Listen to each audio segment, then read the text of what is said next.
Alright, content check number 2. We're going to talk a little bit about some of the ideology and the ideological beliefs that separate Luther, Zwingli, and Calvin in this section.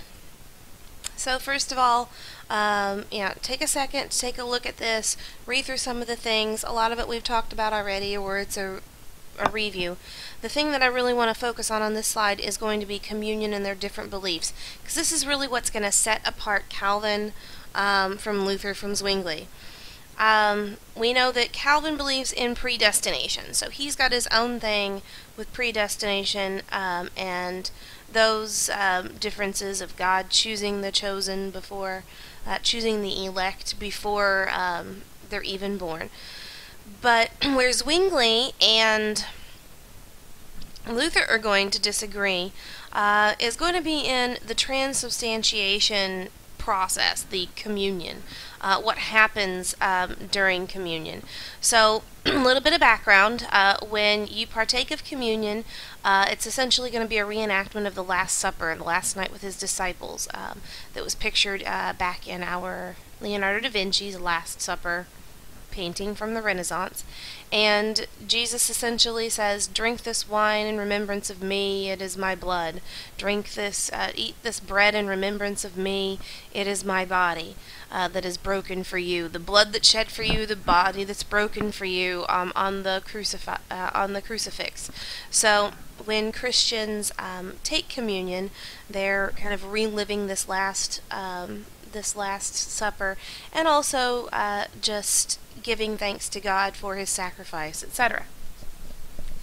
Well, Luther and Zwingli are going to differ, because Zwingli's going to say that it is essentially a symbolic gesture, that the blood and the wine and the bread do not turn into the body and the blood of Christ, which Catholics has long time believed that there's a part of the ceremony where it transfers into these sacred items, that is called transubstantiation. It transfers, it changes.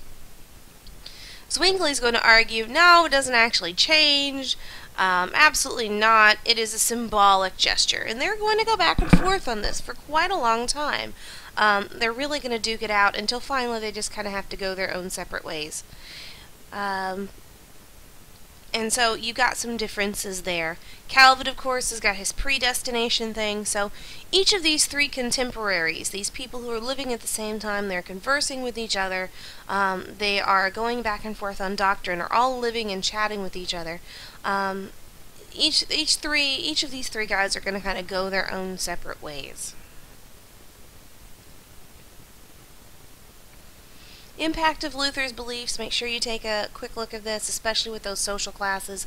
We talked in the previous content check about the Peasants' Revolt, and about how they think that being equal to the church, equal to priests, doing your own thing, reading the Bible for yourself, about how the peasants kind of took that to mean equal on social footing as well, and run off and rebel against the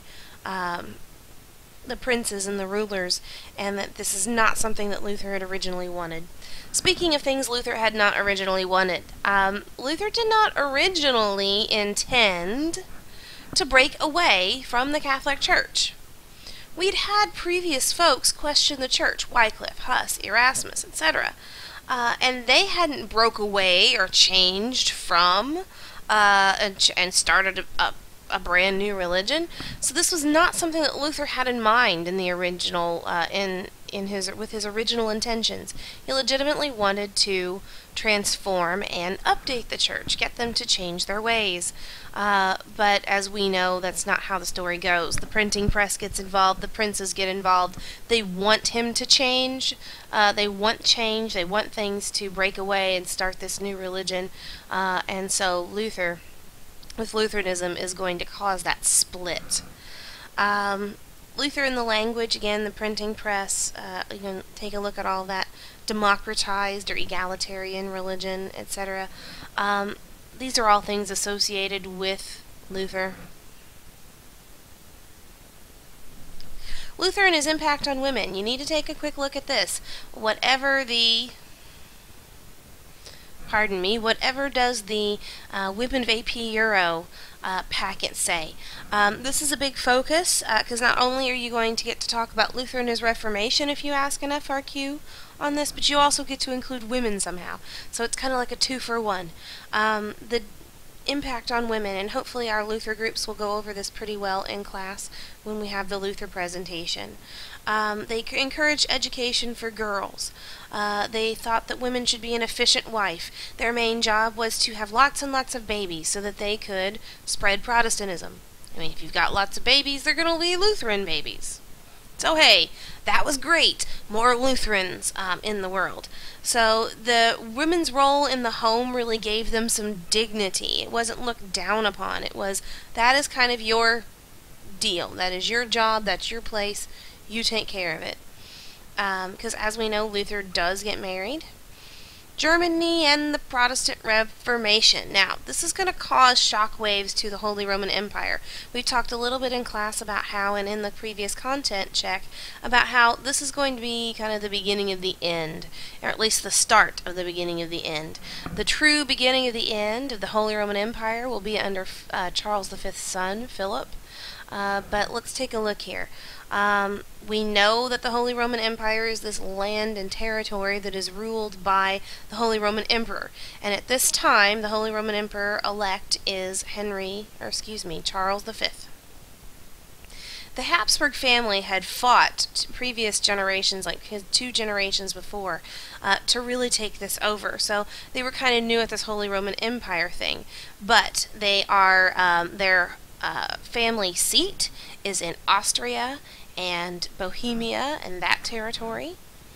Charles V marries into the Spanish royal line, so he becomes Charles I, even though it's his wife that's technically the royal line there. So he's going to have to split his time, and we know he has some territory in the Netherlands. So the 7 electors, they get to choose who their elector is going to be, and then he usually just kind of leaves them alone and lets them kind of do their thing. This goes into the rise of the Habsburg dynasty. You may want to take a look at that. There aren't too terribly many questions on that, so that would be a I'm studying for a 5 kind of thing there. Same thing with the Habsburg Valois, V-A-L-O-I-S, Valois Wars, and the fragmentation. What you do need to make sure you understand about the Charles V, though, is the Peace of Augsburg. I briefly talked about it in the last unit. You have to know the year, 1555. This is one of those major documents that you've got to know come test time. So the German princes force him into signing this document because he doesn't want to be fragmented at home. He's fighting wars on both sides. He's fighting France, he's fighting the Ottoman Empire to the north, to the east and to the west, so he's got to have a strong base. He's got to keep those princes in line, and the sacrifice he makes is to allow them to choose their own religion in their own region, which is what the Peace of Augsburg is all about. But remember, and hopefully you can tell me, there were only 2 religions to choose from. If you can't tell me what 2 religions they can choose from in the Peace of Augsburg, you need to go back and check up in content check number 1. So here's a brief map. You can hit pause and kind of check it out. It's about the different areas and the different religions that are currently at this point in time in Europe. And by this point in time, I mean in the 1500s. Ulrich Zwingli. So, we know he was in Zurich. We know his ideas were similar to Luther's.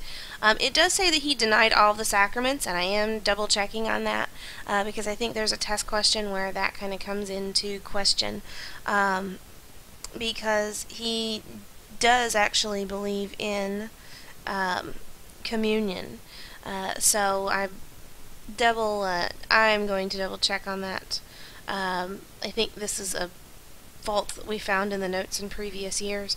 So for right now, maybe not denial of all, just kind of stick with, we know that he does actually believe in communion. It's just not that transubstantiation. It's actually consubstantiation, the symbolic bread and wine, etc. And that's basically what it's saying in the next line, that the Last Supper is a memorial. It's not, it doesn't include the presence of Christ. Christ is not in the blood and in the wine. Again, here is a sexy picture of him, as you've seen hopefully in your Instagram projects, and influenced by the writings of Erasmus. Again, this should not be a shock to you.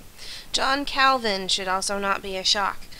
Predestination. He was French, but he moved to Switzerland, into Geneva, where he starts his own, kind of like his own little Calvinist city. Predestination is one of his main ideas. He writes a book called Institutes of the Christian Religion. Occasionally they like to give you a quote from that, or give you that name, so that you know that book is tied with him. We've talked about how when writers write books and things, you need to know what's going on. And the Institutes of Christian Religion is where he kind of, he lays out his ideas of the whole predestination thing. Something else in this slide that you need to pay attention to is in his city of Geneva, etc. He's got some followers back in France from whenever he left. And if you're a Calvinist in France, if you're a French Calvinist, you're going to be called a Huguenot. And that will be something that you need to know whenever we get into Unit 4, because we're going to talk about France, Calvinism, and some wars of religion. Calvinism is going to end up being more popular than Lutheranism. It's going to just absolutely explode in numbers, where Lutheranism is going to kind of dwindle away, and it's going to kind of go to the sideline. So he single-handedly helped save the Protestant Reformation against that Catholic counter-Reformation, we're the new church kind of ideology. Here's a quote from the book, so take a look at it. Make sure you kind of have a idea of what predestination is. You can hit pause if you need to. Growth of Reformation. Again, the city that was a church. He has a theocracy in Geneva. Remember from the religions assignment, God's law is the government law, and what their work ethic was. This is the most influential form of Protestantism, just reaffirming it's more popular than Lutheranism. This chart you want to stop and take a look at. I got it from a great online app. I hate paying for apps, but I think I shelled out $3 for this thing because it has lectures you can listen to if you choose to, or you can just read through. There are some great graphics, including this one, and there are quizzes at the end that have quick little questions for you.